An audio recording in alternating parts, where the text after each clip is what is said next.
కార్యక్రమాన్ని ప్రారంభించే ముందుగా గురువుగారు బ్రహ్మర్షి పితామహ పత్రిజీకి పాదాభివందనాలు చేసుకుంటూ, మరి ఈరోజు ఈ జూమ్ సెక్షన్లో పాల్గొన్న అందరికీ ధన్యవాదాలండి. మరి మనం ఎన్నో రోజులుగా ఈ సాధన అన్నది, జ్ఞానం అనేది తెలుసుకుంటున్నాం. మరి చాలామంది సాధన ఎందుకు అంటే జ్ఞానం పొందడానికి అని అతి కొద్ది మందికి తెలుసు, కానీ చాలామంది మేము ప్రతి పనిలోని సక్సెస్ అవ్వాలి అని కొంత కారణం చెప్తూ ఉంటారు. ఒక్క సాధన ఒకటే సక్సెస్కి కారణం కాదు, ప్రయత్నించడానికి మాత్రమే శక్తి సరిపోద్ది. కానీ మన జీవితంలో మనము ఎన్నో నేర్చుకుంటూ అవి అనుభవంలో పొందుతూ సాధన చేసినప్పుడు మాత్రమే. ఎందుకంటే విన్నది ప్రతిదీ ఆచరించగలిగే శక్తి సాధన వల్ల మాత్రమే వస్తుంది. ఇప్పుడు మనం ఒకటి అనుకుంటే అది ఆచరించగలగాలి. ఆచరించకుండా చేసేది మనసే, ఆచరించేటట్టు చేసేది మనసే. అందుకని ఆ మనసు బలోపేతం చెయ్యాలి అంటే సాధన అనేది చాలా అవసరం మనకి. అందుకే ప్రతిదానికి సాధన చేస్తూ కూడా ఈ జ్ఞానం ప్రతిరోజు మనం ఎందుకు వింటున్నాము అంటే అనుకున్నది సాధించడానికి. అంటే చిన్న చిన్న పొరపాట్ల వల్ల మనం ఒక్కొక్కసారి అనుకున్నది సాధించలేకపోతాం. అందుకని ఎలా సక్సెస్ పొందాలి, విజయాన్ని ఎలా సాధించాలి అనేది ఈరోజు తెలుసుకుందాం. ఎందుకంటే సాధన వల్ల శక్తి పొందిన ఆ లోటులను సరిదిద్దుకుంటూ ఇంకా ఇంకా ముందుకి ఎదగగలిగే శక్తి మనకి రావాలి. దానికోసమే ఈ జ్ఞానం వినడం. మరి విజయాన్ని సాధించాలంటే మొట్టమొదటి ఏంటి అంటే ప్రతి క్షణము మనని మనం గమనించుకుంటూ ఉండాలి. ప్రతి క్షణము మనని మనం గమనించుకుంటూ ఉండాలి. ఏంటి అంటే మనము ఎదుటి వాళ్ళని విమర్శిస్తూ ఉంటాం, కామెంట్ చేస్తాం, వాళ్ళ తప్పుల్ని వెతుకుతూ ఉంటాం. మరి ఇలా వెతుకుతున్నప్పుడు, వాళ్ళని అంటున్నప్పుడు ఆ తప్పులు మన జీవితంలో మనం చేస్తున్నామా లేదా, మనం కరెక్ట్గా ఉన్నామా లేదా, గతంలో కానీ ఇప్పుడు కానీ మరి అలాంటి తప్పులు మనం చేస్తున్నామేమో అని మనని మనం విచారణ చేసుకుంటూ ఎప్పుడు ఉండాలి. ఇక్కడ గమనిస్తే మరి చాలామంది మన పెద్దలు త్రికరణ శుద్ధి అని చెప్తూ ఉంటారు. త్రికరణ శుద్ధి అంటే నువ్వు ఏ తప్పు చెయ్యకుండా ఉండి ఎదుటి వాళ్ళని మరి నువ్వే 100 తప్పులు చేసి ఎదుటి వాళ్ళని జడ్జిమెంటు కామెంటు ఇస్తే అది ప్రకృతి యాక్సెప్ట్ చెయ్యదు, ఒప్పుకోదు. అందుకని మనం ఎవరినైనా ఏదైనా ఒక మాట అన్నప్పుడు ఆ తప్పు మనం చేసామా లేదా అనేది విచారణ చేసుకోవాలి. తనని తాను గమనించుకుని సరిదిద్దుకున్న వాడిని మహాత్ముడు అంటారు. అంటే తను సరిదిద్దుకోవాలి. మహాత్ముడు అయినప్పుడే మాధవుడు కాగలడు. మరి అట్లా తనని తాను సరిదిద్దుకోవాలి. ఒకసారి రామకృష్ణ పరమహంస దగ్గరికి ఒక ఆవిడ తన పిల్లవాడిని తీసుకొచ్చి ఏమందంటే, గురువుగారు మా అబ్బాయి స్వీట్స్ ఎక్కువ తినేస్తున్నాడండి, ఎంత చెప్పినా వినట్లేదు, మీలాంటి పెద్దలు చెప్తే వింటాడేమో అని తీసుకొచ్చాను అని ఆమె చెప్తుంది.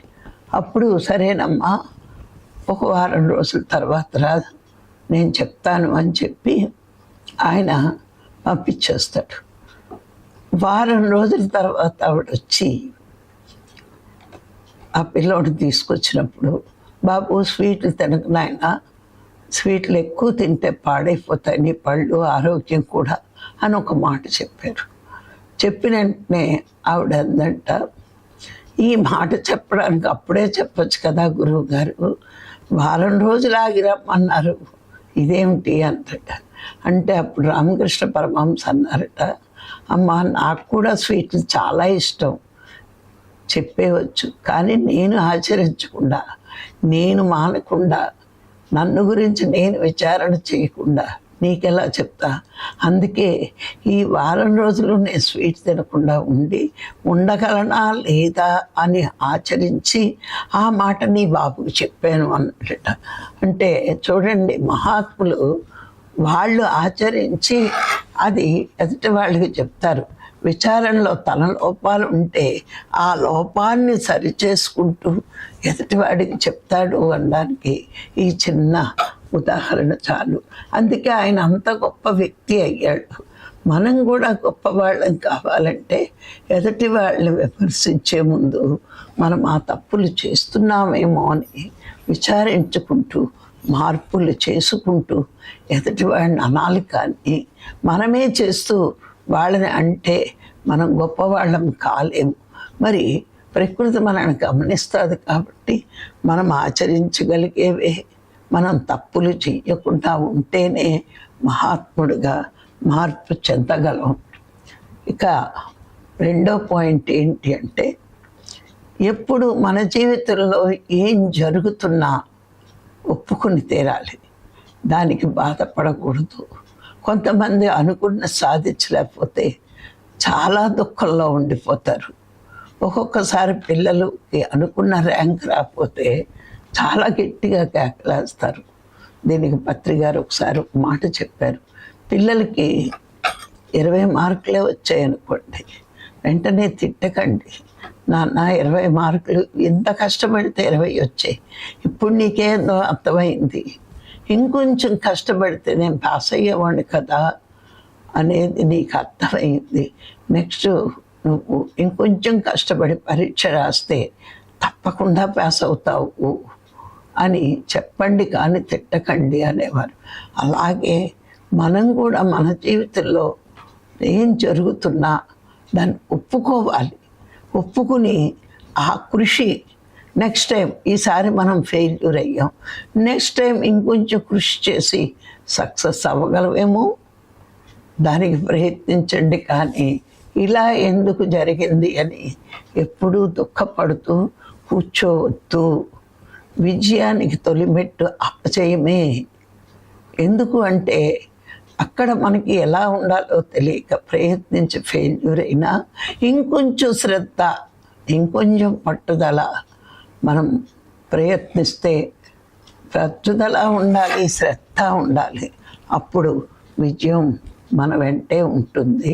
అందుకే ఏం జరిగినా ఒప్పుకుని, జయం అవనివ్వండి, అపజయం కలగనివ్వండి, దాన్ని ఒప్పుకుని, ఓ నా కష్టం ఇంతవరకే అయింది సక్సెస్, ఇప్పుడు ఒక అపజయం జరిగింది, దాన్ని విచారణ చేసుకుంటే ఎక్కడ లోపాలు జరిగినాయి, ఎక్కడ లోటు జరిగింది, మనం ఎక్కువ కృషి ఎందుకు చేయలేకపోయాం, ఇవన్నీ ఆలోచిస్తూ నెక్స్ట్ టైం ఇంకొంచెం కష్టపడితే తప్పకుండా విజయాన్ని సాధించే తీర్థం. ఈ సృష్టిలో జయం కానీ అపజయం కానీ నేను పొందడానికి మూడో పాయింట్, జయం కానీ అపజయం కానీ ఏం జరుగుతున్నా కారణం నేనే కానీ వేరెవ్వరూ కాదు అనేది తప్పకుండా తెలుసుకోవాలట. మన జీవితంలో దుఃఖం కానీ, సంతోషం కానీ, జయం కానీ, అపజయం కానీ ఎవరి వల్ల జరగలేదు, నా వల్లే నాకు జరిగింది అని తప్పకుండా మనం తెలుసుకోవాలి. మనం ఎవరి వల్ల ఏదో సాధించట్లేదండి. ఈరోజు నాకు కష్టం వచ్చింది అంటే ఎవరి వల్ల కాదు, నా వల్లే నాకు కష్టం వచ్చింది, నా అజ్ఞానమే నన్ను కష్టంలో ఉంచింది. అలాగే మనకు ఒక జయం కలిగింది, నా కృషి బాగా చేశాను, నేను శ్రద్ధతో చేశాను, అలాగే ఆ శ్రద్ధ పట్టుదల కృషి ఉందనుకోండి సక్సెస్ ఆటోమేటిక్గా వస్తుంది. ఇప్పుడు నేను కలెక్టర్ అవ్వాలని చదవడం మానేసి ఏదో ఎంజాయ్ చేస్తే ఎట్లా అవుతాను? అవ్వను కదా. దానికి తగ్గ సాధన, దానికి తగ్గ శ్రమ, దానికి తగ్గ పట్టుదల, కృషి ఇవన్నీ కలిపితేనే అనుకున్న గమ్యం చేరగలుగుతాం. అంతేకాని వాళ్ళ వల్ల అవుతుంది, వీళ్ళ వల్ల. సాధారణంగా మనందరికీ ఒక అలవాటు ప్రపంచం జీవితంలో, ఆ దేవుడికి మొక్కుకుని ఈ దేవుడికి మొక్కుకుని దేవుడి దయ వల్ల అయిపోతాం. నువ్వు ఎన్ని మొక్కులు మొక్కినా నీ ప్రయత్నం, నీ కృషి, నీ పట్టుదల లేనిది ఎప్పుడూ విజయం నీ వెంట రాదు. ఆ ప్రయత్నం వల్ల ఎవరి వల్ల నువ్వు అవ్వలేదు. అలాగే అపజయం కూడా ఎవరి వల్ల నీకు రాదు. జయమైన అపజయమైన, కష్టమైన సుఖమైన, బాధైన సంతోషమైన నీ వల్లే నీ జీవితంలో జరుగుతాయి. కానీ దానికి బాధ్యతలు వేరెవ్వరూ కాదు. ఎవరి వల్ల నువ్వు ఏమీ సాధించలేవు. నీ విజయం సాధించడానికి నీ ఒక్కడవే కారణమవుతావు. నువ్వు అనుకున్నది సాధించాలి అంటే నువ్వు ఎంతగా పట్టుదల ఉంటుందో, కృషి ఉంటుందో, దానివల్ల మాత్రమే నువ్వు విజయం సాధించగలవు. కానీ ఎవరినో నమ్ముకుంటే నువ్వు విజయం సాధించలేవు. ఇది బాగా గమనించుకోవాలి. మన జీవితంలో జరుగుతున్నవన్నీ మన వల్లే జరుగుతాయి. విజయాలు మన వల్లే జరుగుతాయి, అపజయాలు మన వల్లే జరుగుతాయి. ఎవరి వల్ల ఏమీ జరగవు. విజయం పొందాలంటే మరి మనం ద్వేషము, తర్వాత 4వ పాయింట్, ద్వేషము, అసూయ, పగ, ప్రతీకారం. ఈ 4 మన జీవితంలో ఉండకూడదండి. మనకి ఎవరైనా మనల్ని ద్వేషిస్తే వదిలేద్దాం. ధ్యాన మార్గంలోకి వచ్చాం. గతంలో నేను ఏదో అపకారం చేశాను, వాడు నన్ను ద్వేషిస్తున్నాడు, ఇంకా మౌనంగా ఉంటే కర్మ పెరగదు అని ప్రతి ఒక్క జానికి తెలియాలి. కానీ వాడు మనల్ని ద్వేషిస్తున్నాడు కదా అని మనం వాడి మీద 10 మందికి పదే చెప్పడం వల్ల మన సాధన తగ్గిపోతుంది. ఎవరి మీదైనా మనం నెగిటివ్ ఆలోచనలు పెట్టుకున్నామంటే అది పెద్దగా ఇబ్బంది పెట్టేది సాధనేనండి. ఎప్పుడైతే క్షమించి వాడిని వదిలేసామో, క్షమకు మించిన గుణం, మంచి గుణం లేనే లేదట సృష్టిలో. మరి మనం అలా క్షమించి వదలగలిగితే కర్మ పెరగదు, సాధన బాగా కుదురుతుంది. ఇక 2వది అసూయ. ఎవరిని చూసినా మనం అసూయ పడకూడదు. వాడు గతంలో ఏదో మంచి చేసి వచ్చాడు, పెట్టి పుట్టాడు, వాడికి ఉందని నేను అసూయ పడినా నాకు రాదు. అందుకని నేను అసూయ పడకూడదు. అలాగే పగతో మనం రగిలిపోతే ఎప్పుడూ సక్సెస్ సాధించలేం. ఎందుకు అంటే మనకి గురువుగారు నేర్పారు, నువ్వు ఆత్మవి, అందరూ ఆత్మలే. మరి ఎవరి మీద పగ సాధిస్తాం మనం? అజ్ఞాని పగతో రగిలిపోతాడు, జ్ఞాని క్షమించి వదులుతాడు. ఇక తర్వాతది, వాడు నాకు అన్యాయం చేశాడు కాబట్టి నేను కూడా వాడికి అన్యాయం చెయ్యాలి అని ప్రతీకార వాంఛ ఎప్పుడూ మనకి ఉండకూడదు. ప్రతీకారం తీర్చుకోవాలనే ఆలోచన మనకెప్పుడూ రాకూడదు. ఎప్పుడు రాదు అంటే వాడి మనసు చెడ్డది, వాడికి అజ్ఞానంలో ఉన్నాడు, మనకు అన్యాయం చేసినా మనం ఊరుకుంటే మనకి ఏది ఉండదు అని ప్రతీకారం తీర్చుకోవాలనే ఆలోచన మనకెప్పుడు ఉండకూడదు. అందుకే విజయానికి శత్రువులు ఎవరు అంటే ద్వేషము, అసూయ, పగ, ప్రతీకారము. నువ్వు విజయం పొందాలి అంటే నిన్ను ద్వేషించిన వాళ్ళని క్షమించాలి, నిన్ను చూసి అసూయ పడిన వాళ్ళని క్షమించాలి. నువ్వెప్పుడు అసూయ పడకు. అలాగే నీకు అన్యాయం చేసిన పగతో రగిలిపోకు, ప్రతీకారం తీర్చుకోవాలని ఎప్పుడూ కోరుకోకు. అందరినీ క్షమించి వదిలే, అదే దైవ గుణం. దైవం ఏం చేస్తుంది అంటే హింసించిన వారికి కూడా అన్నీ ఇస్తుంది. ఇప్పుడు పంచభూతాల ద్వారా అందరికీ అన్నీ దైవం ఇస్తున్నాడు. మనం దైవమైన మనము ఈ 4 గుణాలు మనం వదులుకోగలిగితే, ఏ 4? ద్వేషము, అసూయ, పగ, ప్రతీకారం. ఈ 4 గుణాలు మనం వదులుకోగలిగితే విజయం మన వెంట వస్తుందట. ప్రకృతి మనని గమనిస్తూ దైవంలా ఎదుగుతున్నాడు వీడు అని విజయం వచ్చేటట్టు అనుకూలమైన పరిస్థితులు మన ముందు పెడుతూ ఉంటుంది. ఎప్పుడూ కూడా తర్వాత పాయింట్, భగవంతుడు మన చేత గొప్ప పని చేయించాలని అనుకుంటాడు. గొప్ప పని చేసి విజయం సాధించాలి అంటే ముందు చిన్న చిన్న పనులు మనం ముందు పెడతాడట. గమనించుకోండి, చిన్న పని వచ్చింది అంటే నా వల్ల ఏమవుతుంది, నాకెందుకు ఆ గొడవ, నేనేం చేయగలను అని మనం పక్కకు తోస్తే పెద్ద పనులు చేసే అవకాశం ఎప్పుడూ రాదు. పెద్ద పనుల్లో విజయము రాదట.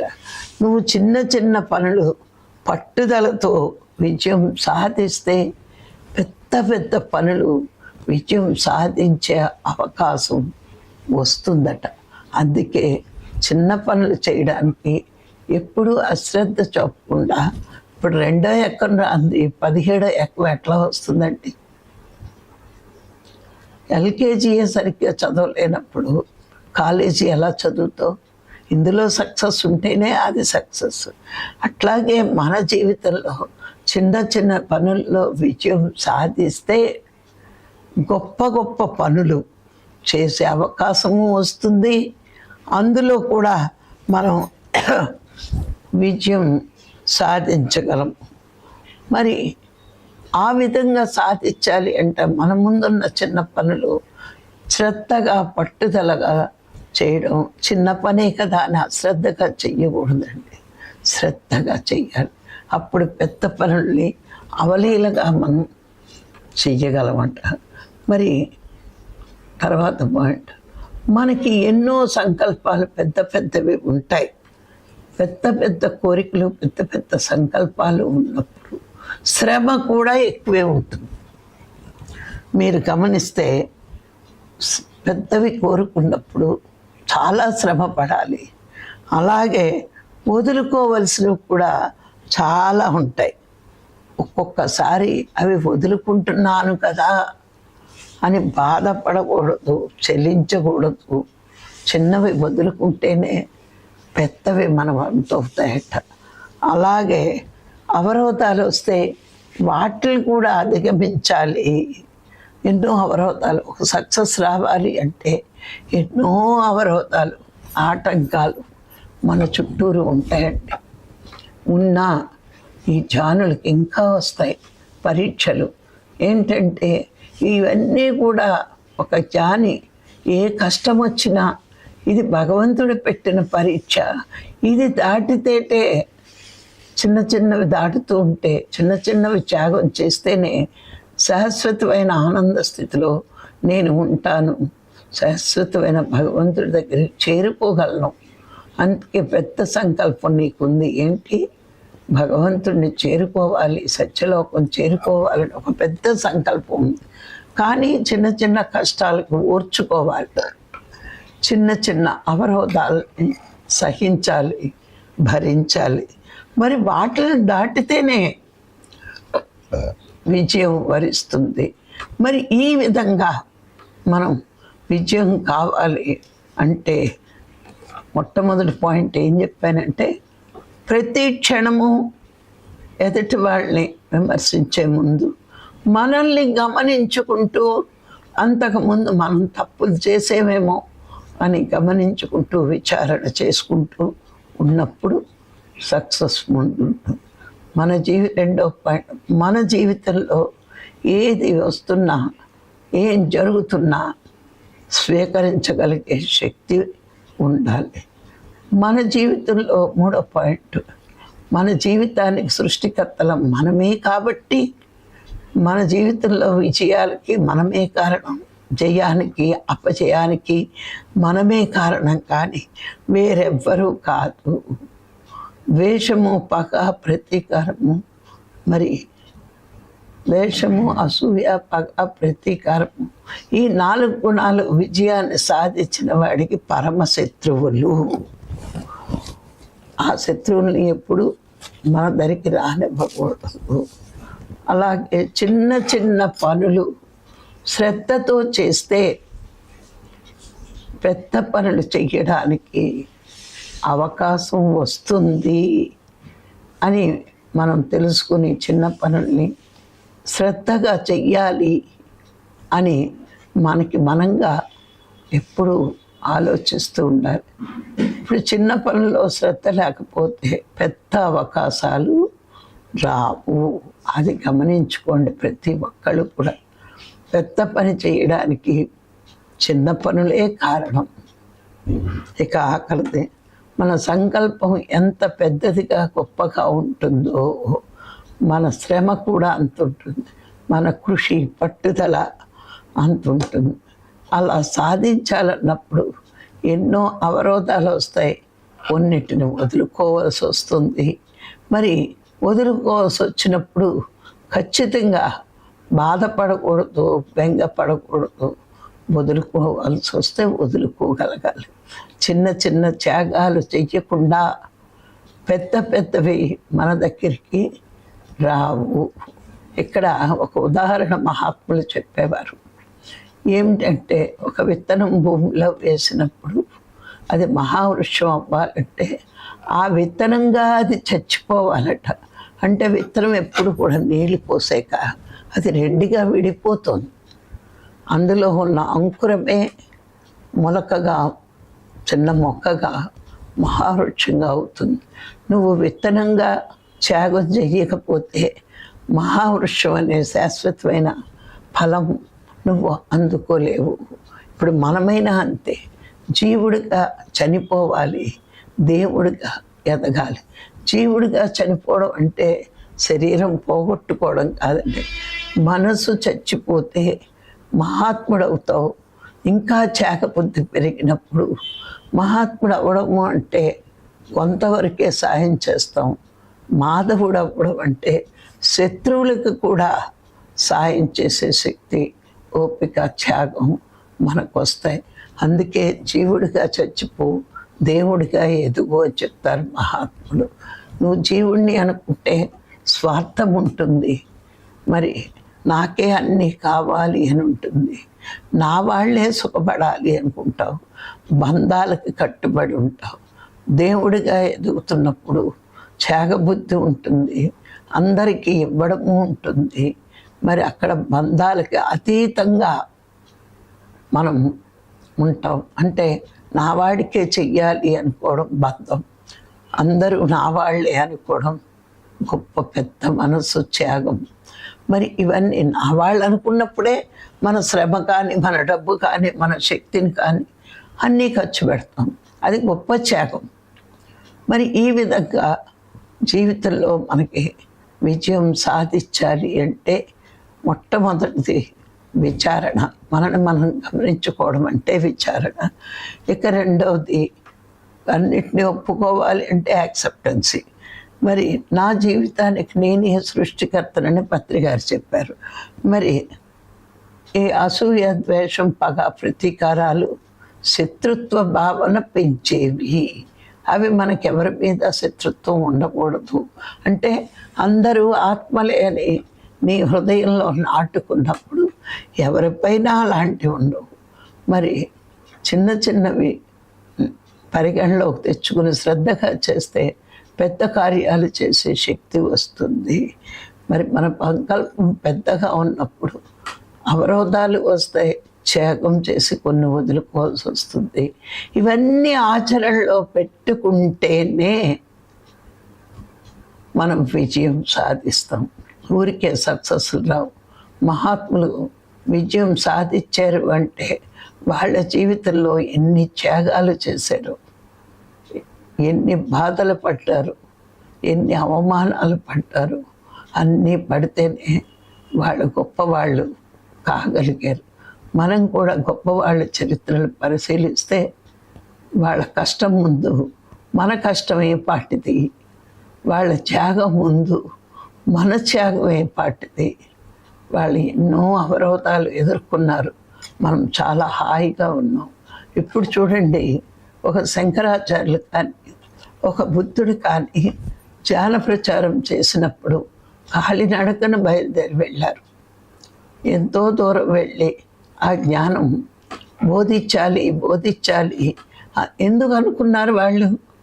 అందరికీ దుఃఖం ఉంది, ఆ దుఃఖాన్ని పోగొట్టే మార్గం ధ్యానమే అని వాళ్ళు తెలుసుకుని, మరి ఆ అజ్ఞానమే అని తెలుసుకుని ఆ అజ్ఞానాన్ని పోగొట్టి జ్ఞానులుగా తయారు చేయాలని వాళ్ళ జీవితాన్ని శరీరాన్ని త్యాగం చేస్తూ ఎంతో కిలోమీటర్లు మైళ్ళు నడిచారు. ఇప్పుడు మనకి నడవాల్సిన అవసరం లేకుండా ఎన్నో కార్లు, మరి వెహికల్స్, ట్రైన్స్, బస్సులు ఎన్నో ఉన్నాయి. ఇంకా గవర్నమెంట్ మనం డబ్బులు పెట్టుకోలేకుండా ఉచిత బస్సులు కూడా వేసి మన ప్రయాణాన్ని ఖర్చు లేకుండా చేస్తుంది. మరి ఇలా ఉన్నప్పుడు కూడా మనం వెళ్ళి చెప్పలేకపోతున్నాం అంటే మన బద్ధకం, మన అశ్రద్ధ, ధ్యానం మీద మనకి అంత అవగాహన లేకపోబట్టే. అందరూ ఆనందంగా ఉండాలి అని కోరుకుంటే మన సమయాన్ని, మన శక్తిని, మన జ్ఞానాన్ని పంచిపెడుతూ ఉంటాం. మరి అందరూ బాగుండకంటే నేను ఆనందంగా ఉండాలి అనుకుంటే మనం ఇంట్లో కూర్చునే ధ్యానం చేసుకుంటాం, కానీ బయటికి రాం. కొంతమంది అంటారు మాకు అవకాశం లేదు వెళ్ళి చెప్పాలి అని. మనం మాటలతో మార్చలేంది సాధనతో మార్చవచ్చు. ఆలోచన కంటే మనకు అవకాశం రాలేదంటే అది భర్త వల్ల లోపం కాదు, ఇంట్లో వాళ్ళ లోపం కాదు. నువ్వు వాళ్ళని కన్విన్స్ చేసే అంత శక్తి లేదు కాబట్టే నువ్వు ఎక్కువ సాధన చెయ్యి. ఎక్కువ సాధన చేసినప్పుడు అవతల వాళ్ళ మనసు మార్చే శక్తి ప్రకృతి తీసుకుంటుంది. మీరు అనుకున్నది సాధించడమే విజయం అండి. విజయం అంటే వేరే కాదు. ఇప్పుడు ధ్యానంలో ఉన్నాం మనం. చిన్న చిన్న ఆలోచనలు వచ్చినా, చుట్టాలు వచ్చినా ధ్యానం వదిలేస్తాం. లేదు, నేను ఏమైనా చెయ్యాలి పట్టుదలగా అనుకుంటే ఎక్కడికి వెళ్ళినా ఎవరు వచ్చినా చేస్తాం. జ్ఞానం పొందాలి. నిజంగా మన జీవితంలో ఇప్పుడు రెండే ఉన్నాయి, ధ్యానము జ్ఞానము. అవి రెండు మనం సాధించలేకపోతున్నామంటే విజయం సాధించలేనట్టే లెక్క. ఎక్కడో విజయం అంటే ఏదో ప్రాజెక్ట్ పెట్టి సక్సెస్ చేయడాలు కాదండి. మన జీవితంలో విజయం అంటే ధ్యానం చేయడం, జ్ఞానం పెంచుకోవడం, ఆ జ్ఞానాన్ని పంచడం. ఈ మూడే మనం చెయ్యగలిగితే మన జీవితంలో మనం విజయం సాధించినట్టే. మరి రాఘరావు గారు మీకు రకరకాలుగా మార్పులు తీసుకొస్తున్నారు. మొదట్లో చూసి చెప్పమనేవారు, తర్వాత చూడకుండా చెప్పమన్నారు. ఇప్పుడు ఏ రోజు మీకు క్లాస్ ఇస్తారో తెలియదు. ఎగ్జామ్ ఏదో ఒక రోజు చెప్తున్నారు. కొంతమంది చాలా బాగా చెప్తున్నారు. నిజంగా మనం అనుకుంటాం వీళ్ళు చెప్తారా అని. చాలా బాగా చెప్తున్నారు.